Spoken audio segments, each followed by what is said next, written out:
Bună, dragilor, și bine ați venit la o nouă citire. Dacă titlul te-a atras, înseamnă că ai aici cu siguranță un mesaj pentru tine. Îți mulțumesc pentru că mă urmărești, îți mulțumesc pentru că mi ești alături.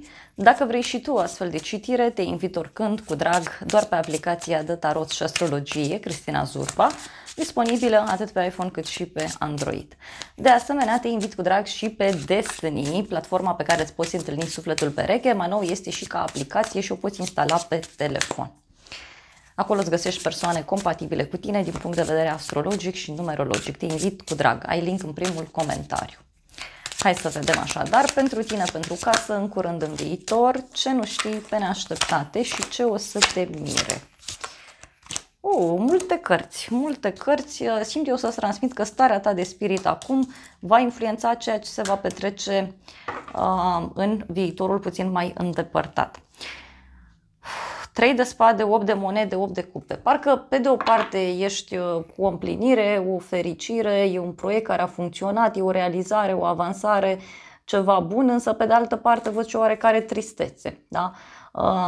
Tristețe, nu știu, care fie ține de muncă, fie e ca și cum zici, domnule, parcă nu-i suficient, trebuie să mai lucrez, trebuie să mai învăț, trebuie să mai acționez, trebuie să mai pun sufletul să acționeze, trebuie să lucrez așa cum simt, trebuie să-mi dedic sufletul acestui proiect, acestei situații. Mai poate să fie și o perioadă în viața ta în care te concentrezi foarte, foarte mult aici asupra detaliilor. Asta fac eu. Pentru tine avem două arcane majore, da? Avem așa, cumpătarea și împărăteasa, o conexiune cu zodia Taur, balanță, săgetător. Ce poți să simți aici? Foarte multă blândețe, iubire, abundență, stabilitate. Uite, dacă ești femeie, parcă ești într-o perioadă în care emani abundență, emani stabilitate, te afli într-o perioadă în care reușești să-ți găsești un anumit echilibru din punct de vedere emoțional, financiar. Poate să fie, bineînțeles, pentru unii dintre voi și o perioadă în care vă concentrați foarte mult atenția asupra planului fizic. Văd aici și o energie feminină care ar putea avea un rol foarte important în viața ta. Hai să vedem despre ce e vorba. Da? Temperanța. Și avem lumea, da? Deci e vorba de o realizare, o împlinire. Ceva ce s-a realizat, ceva ce ți-a adus împlinirea, liniștea. Lumea, de asemenea, poate să însemne și un succes pentru sufletul tău. O eliberare foarte puternică. Și avem justiția, da? Deci e ca și cum se face dreptate pentru tine sau simți că ceva e drept, ceva e corect. Și apoi avem roata destinului. Deci aici putem să discutăm și despre o realizare foarte puternică pentru tine. Avem doar arcane majore, da? Avem 5 arcane majore. 3 aici și 2 aici, da? Perioadă de liniște, de pace. E ca și cum se întâmplă o oarecare minune în viața ta, e ca și cum îți schimbi destinul, pur și simplu. Da? Îți schimbi destinul și alta nimic. Și are legătură, uite, cu un drum pe care tu îl faci. Un drum, o mașină, o mutare, poate e vorba de, uite, faptul că în sfârșit alegi, da, pentru sufletul tău. E și despre asta. Bun, hai să vedem în continuare, da? Pentru casa ta avem regina de bâte, o conexiune cu o zodie de foc, berbec, leu, săgetător. O persoană foarte energică, pasională, plină de viață. Este vorba despre o persoană care știe foarte bine ce își dorește. Este vorba despre o persoană creativă, cineva care îți ridică moralul, cineva care îți este alături. Dar pentru alții, bineînțeles, regina de bâte poate să semnifice și faptul că sunteți într-o perioadă în care e ca și cum îți dorești să fii tu, independentă, să ai tot ce-ți trebuie, să te bucuri de tot ceea ce ai. Pentru unii mai văd aici și o rivală posibil, da? Deci un personaj care poate nu are intenții bune. Da, s-a mai întors o carte, 3 de bâte, 2 de monede. Deci poate, nu știu, ești într-un moment în care e ca și cum ești capul familiei, ești persoana care creează, ești persoana care comandă, ești persoana care dă banii. Uite, ce văd aici, parcă e un moment în care ai ceva de negociat în legătură cu casa ta, familia ta. E ca și cum iei bani dintr-o parte, îi dai în altă parte.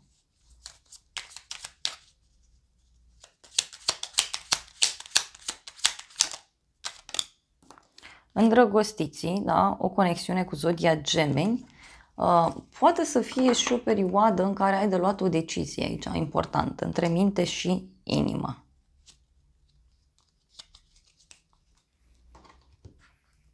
Da? E ca și cum negociezi cu partenerul tău. În curând, 9 de bâte, în curând văd o oarecare oboseală pe care cineva o simte. 9 de bâte poate să reprezinte și un moment în care simți nevoia să te odihnești mai mult, poate ți este teamă de cineva, de ceva anume.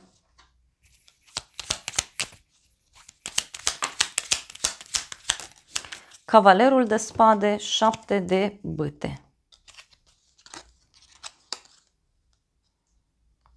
În curând văd o persoană aici care, nu știu, se revoltă, se ceartă, e o persoană curajoasă, care acționează, spune lucrurilor pe nume. Este o persoană care se mișcă aici cu viteza luminii, de asemenea. Uite, e un rege de bâte și cu moartă, da? Deci un rege care nu e deschis la această schimbare. Sau un rege care, știu eu, apare în viața ta și poate să schimbe destul de mult lucrurile. Doar că e cineva care în esența sa e temător, e obosit, dar în același timp, uite, avem 3 de bâte putere. Deci poate să fie o persoană care își dorește mult să se distreze, să se simtă bine, își dorește foarte mult să petreacă alături de tine. Poate să fie și un personaj mai petrecăresc din fire.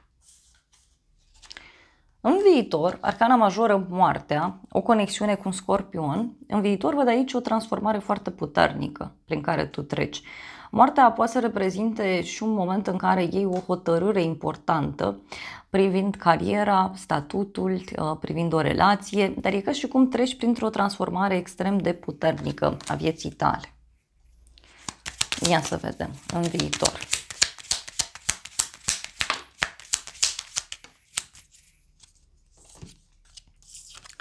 Patru de spade, pajul de cupe în viitor. Deci o veste care ți aduce liniștea și care fie ține de un proiect creativ, fie ține de un copil, o persoană mai tânără.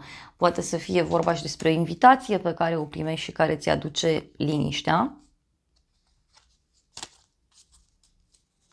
Ia să vedem despre ce e vorba.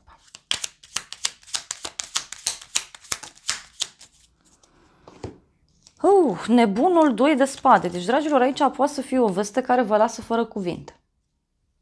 Da? Deci, e o veste absolut fantastică. Da? Poate să fie și o veste pe care vreți să o țineți pentru voi.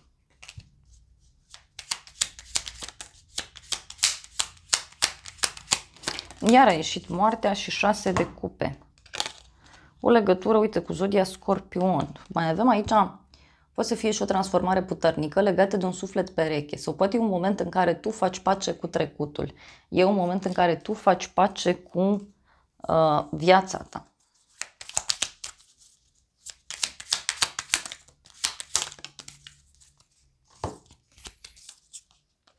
Cavalerul de cupe, asul de bâte. Deci, uite, e și o nouă posibilă poveste de iubire care apare în viața ta. Poate să fie vorba și despre o pasiune nouă, o persoană nouă.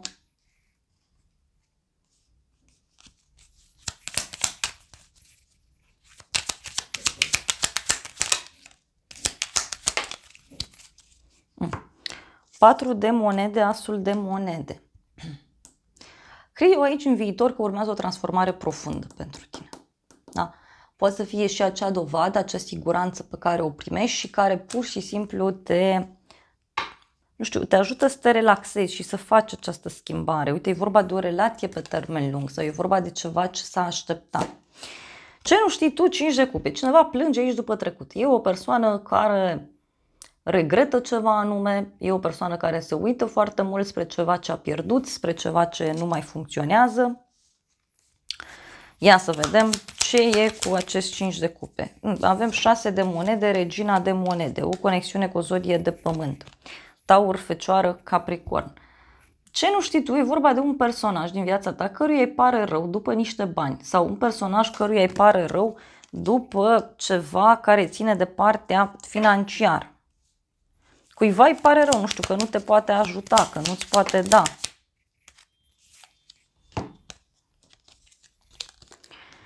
Patru de cupe, pajul de bâte. Da? Ce nu știi tu? O persoană aici care parcă nu-i deschisă în fața schimbărilor. Poate să fie și o persoană mai copilăroasă din fire care nu înțelege, da, amploarea acestor aspecte.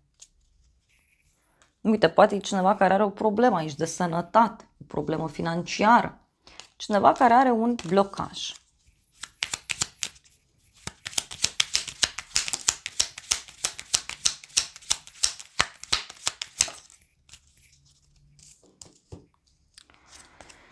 Zece de bâte, regele de monede. O conexiune aici cu o zodie de pământ. Pentru unii din nou, Taur, Fecioară, Capricorn. Poate să fie vorba și despre o greutate mare pe care cineva o duce în spate. Aici, cu regele de monede, eu văd un bărbat foarte încăpățânat, ușor zgârcit, dar o persoană care nici nu e deschisă în fața schimbărilor. Este o persoană care, mă rog, căreia parcă îi place așa să ducă în spate, să care în spate, să se chinuie. O dezamăgire, o tristețe pe care cineva o are. Ia să vedem noi ce nu știi tu, ce-i cu 5-ul ăsta de cupe care plânge pe aici. Avem ofițerul și vizita, deci cineva căruia, nu știu, îi pare rău, da? În legătură cu o vizită oficială. Cineva, nu știu, cuiva îi pare rău că nu s-a văzut cu tine sau nu se vede cu tine.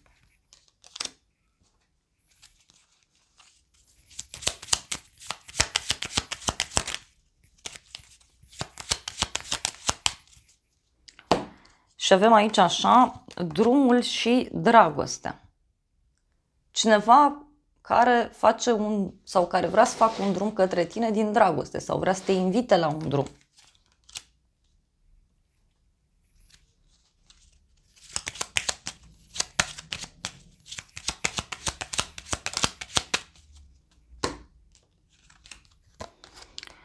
Moartea și boala, da? Deci poate e cineva care are o problemă chiar de sănătate sau poate să fie și o persoană care îi pare rău, nu știu, că s-a dus această atracție, această situație dintre voi. Pe neașteptate, 5 de spade, pe neașteptate cineva ridică sabia, cineva spune ceva ne la locul lui. Pe neașteptate mai văd aici și o persoană care e mai dură din fire. Poate să fie vorba și despre o persoană care își urmărește interesul sau poate să fie vorba despre o persoană care e într-un compromis sau care face o nedreptate. 6 de bâte, soarele, o legătură cu zodia Leu. Poate să fie și cineva aici care profită de o anumită poziție în care se află, o poziție de conducere, o poziție de putere.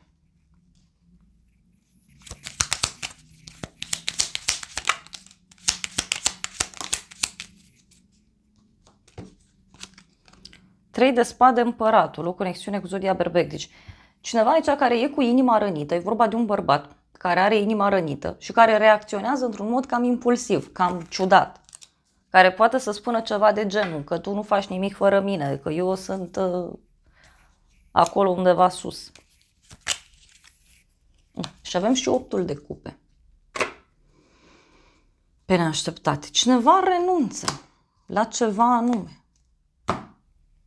Și o să te mire în toată povestea asta, e 8 de spade și 4 de monede, o obsesie a cuiva, o persoană posesivă, cineva care nu dă drumul la bani, cineva care nu dă drumul la ceva anume, poate e vorba de o casă, poate e vorba de un personaj care e zgârcit din fire.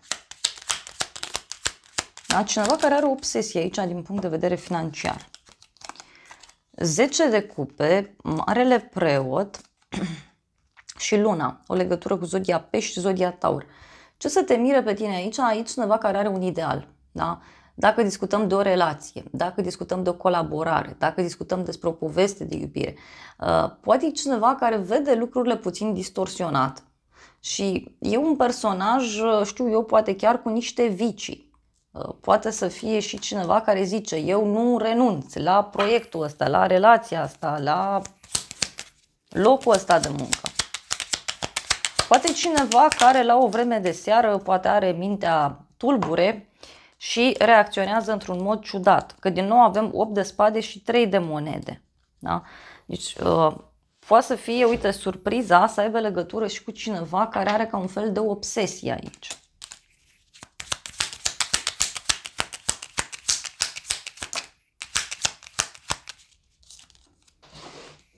Și avem faetonul.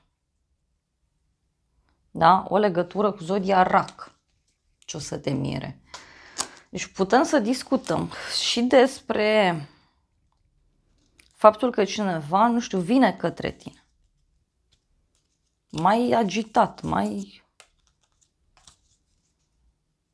obsedat, îmi vine să spun. Că asta se vede clar.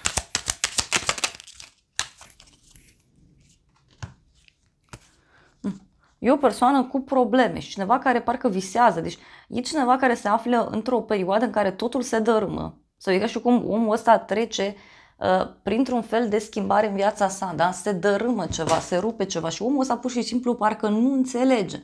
Visează cu ochii deschiși.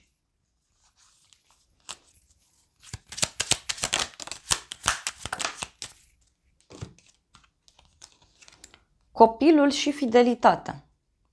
Poate să fie un prieten nou sau cineva care e gata, nu știu, să te păzească. Poate cineva care are impresia că ai nevoie de pază, că ai nevoie de cineva să-ți fie alături, cineva care are impresia că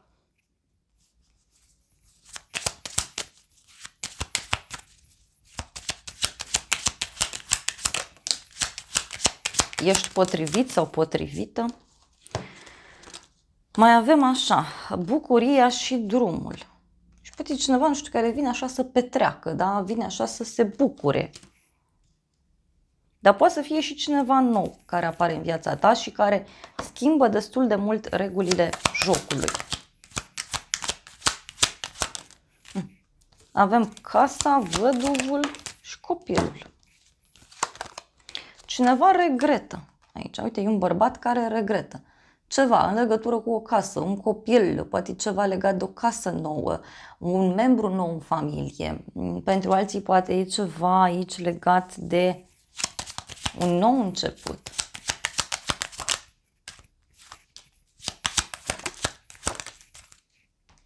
Avem pierdere, bărbatul și bani puțini. Deci e vorba de un personaj care e ca și cum simte că pierde ceva și omul ăsta nu acceptă, da? E un om care nu acceptă pierderea, nu acceptă învingerea, nu acceptă sfârșitul.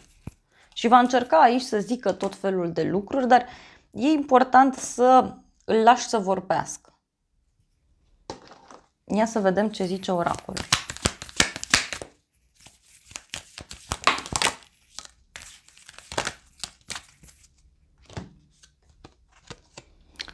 Direcție, călătorie, control, schimbare. Deci iar mi-apare ideea de drum, de schimbare. Și avem inimă, iubire. Deci parcă e cineva care spune că din iubire încearcă să-ți controleze schimbarea asta pe care tu vrei să o faci. Și avem noroc, bani și înțelepciune.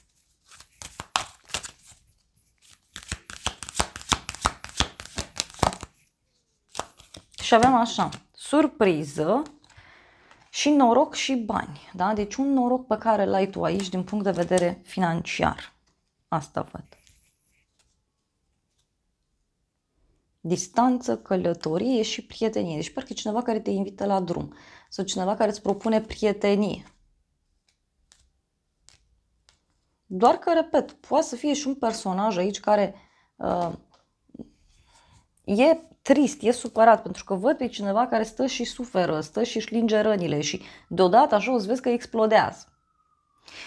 O să cer un ultim mesaj din tarotul Lenormand. Uite, ceva la o zi mare, la o zi sfântă, ceva legat de o petrecere, un eveniment important și uite, e cineva care vine cu surpriză către casa ta, dar parcă e cineva care a fost la o petrecere sau a fost undeva, s-a distrat, a consumat ceva și vine către tine, către casa ta, din ce văd.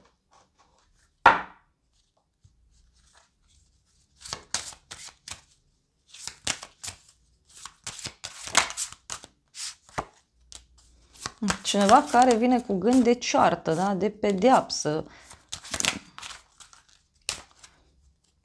dar și cineva care, uite, își dorește oficializarea unei relații, își dorește o relație în toată regula, își dorește să clarificați ceva. Însă ce văd eu aici? Văd o vulpe. Adică e o persoană vicleană, adică nu degeaba omul ăsta stă aici și își plânge rănile. Na, dragilor, acestea au fost previziunile de această dată. Eu vă mulțumesc pentru prezență, vă îmbrățișez cu drag. Sper din suflet să vă fie de folos informațiile și să ne revedem cu bine și data viitoare. Eu vă doresc să aveți parte de o zi sau de o seară cât mai frumoasă.